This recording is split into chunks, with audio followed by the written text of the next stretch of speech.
Good evening and welcome back to Bread and Butter Primary Care. I'm Dr. Stokes, and today we're going to talk some more about hypertension, high blood pressure. The title of this video is Hypertension, Important History Elements. So we're going to be talking about the type of things you get for a medical history when dealing with hypertension. I'm going to split it into two parts. One, a new patient. So someone where the diagnosis of hypertension is just happening, and kind of the history that would lead up to that. And then the history that you take on a hypertensive follow-up. So a lot of primary care, especially bread and butter primary care medicine, is chronic disease management. It's something that I found that isn't taught nearly as much in medical schools. We learn about the HPI questions, when did things start, what makes them different, what makes them change. But as far as history involved with chronic management of something that someone already has, then we don't talk as much about it. So that's what I'm hoping these videos can be helpful, is how do you approach, if you're in your clerkship, you're a medical student or a health provider student of some sort, and you're going into your clerkships, and you go in to see someone, and then there's not a complaint. It's like, well, I'm here to follow up on my blood pressure. How do you approach that? That's what we're going to be talking about. So history elements that would be important for a new diagnosis. So usually you notice that someone's blood pressure is high because it's high. So you go into the room and you look at the vitals and their blood pressure is elevated. And so that's what's going to trigger questions about that. Most of the history that is helpful for a new diagnosis is history of previous issues with this, or is this like the very first time they've ever been told this? So oftentimes a good question is something like, I notice your blood pressure is elevated today. Have you had any other times, either at the dentist, the doctor, or on other occasions where someone has told you your blood pressure is high? Oftentimes they'll be like, oh yeah, every time I go to the doctor, they always say that. Or every time I go to the dentist, they've always commented. Or I went to health fair at one time, they said it was borderline and I should see my doctor. And so then you get a sense of, okay, this isn't like a one-time thing. It's not just today. And so have you ever had this before? If so, in what circumstances? Do you ever check when you're not at a doctor's office is another good question. Do you check while you're at the pharmacy? Do you happen to have a monitor at home? Have you ever monitored to see what your blood pressure is when you're just kind of doing your normal thing?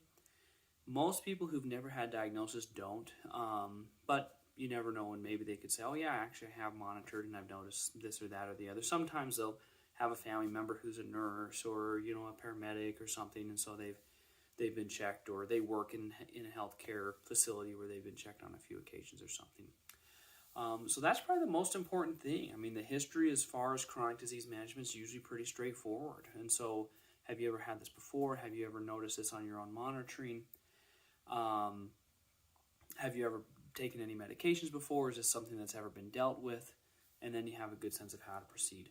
The review of systems focuses mostly around anything that might go along with the comorbidities of hypertension. So you would think of things like, chest pain and difficulty breathing, swelling in the extremities, any problems with headache, ringing in the ears, those types of things that might come along. They call hypertension the silent killer.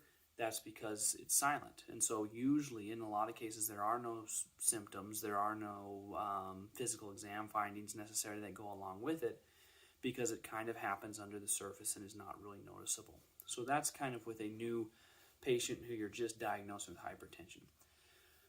So very commonly you'll have someone, you'll be with your preceptor or whatever, and they'll say, well, why don't you go see Mr. Jones, and he's here to follow up on his blood pressure. And so sometimes it can be awkward to think, okay, well, how do I do that? It's like I can't really follow the HPI in a situation like that. And so if you're following up on a chronic condition, then usually the history is going to focus around compliance, is the way I like to think about it.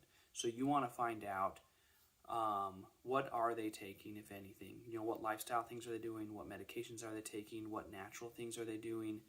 And are they doing it regularly? And so important questions for following up with blood pressure would be things like, how are things going with your medications? Are you able to take it every day? What do you take? Now, that's an interesting question because you have the list in front of you, so likely you're going to know that, well, they are supposed to be taking lisinopril, but sometimes I find it helpful to see if they are able to report their medications and when they take it. And so you can say, well, what is it you take for your blood pressure? Oftentimes they don't know the name, and that's reasonable. Sometimes they will, but even if they don't, they're like, oh, I don't know. It's, there's 2 pills. I can't remember what they're called. But then you can also say, well, how often do you take them? Now, that's sometimes more helpful than saying, I see that you're on lisinopril and you're supposed to take it once a day. Are you doing that? It's very easy to say yes to that question because you know that yes is the right answer, even though maybe they aren't. Or maybe there's one that's twice a day, they're only taking it once. And so I find you get pretty accurate information if you just have them report it. Say, well, how often do you take, tell me about the lisinopril, how often do you take that? Oh, I take that one in the morning, once a day. How about the metoprolol? How often do you take that one? Oh, that one's twice a day. I take one in the morning, one at night. Things like that. Then you get a good sense of if they're taking their medications, how they're taking it, and if it's appropriate or not. And they're not just saying yes or no according to whatever question you asked. So chronic hypertension history questions are going to mostly be focused around what you're taking, when, how, what's the compliance like. And then monitoring, how's your blood pressure been? Do you have any sense of what it is when you're at home? Do you ever check at the pharmacy or at home, and those types of things, to see what their home measurements might be like. And review systems, kind of the same. Any changes, any chest pains or difficulty breathing and those types of things. And so that's kind of a sense of the history for hypertension. Like I said, pretty straightforward. It kind of makes sense, but sometimes you get in those situations where, oh man, I'm not even sure what to do. I just like to think compliance, what are they taking, when are they taking? One of the very common things you'll run into with hypertension management on a chronic basis is running out of medications. So it's very common that people will either run out of medications and not get refills, or they don't take it very often. They have an appointment and then they realize, oh, I've not been taking my medicine, and then 2 or 3 days before they start taking it again. And so when you ask, hey, how's your medicine? Oh, yeah, I take it every day. And so sometimes, it's good to have a good conversation with them. Tell me about your medication, how often you take it. Do you find that you forget often to take it? Do you pretty much take it every single day? Have you run out? Oftentimes I'll just straight up ask, have you already run out and been without for a little while, or are you still taking it even today? That can be a very good question as well to see. And oftentimes, oh no, you'll notice, especially if you notice the blood pressure is a little high, you'll find that, oh yeah, I actually ran out 3 days ago and I haven't taken it for 3 days. So I hope that's helpful. History elements in evaluation of hypertension. Stay tuned for more, and have a great night.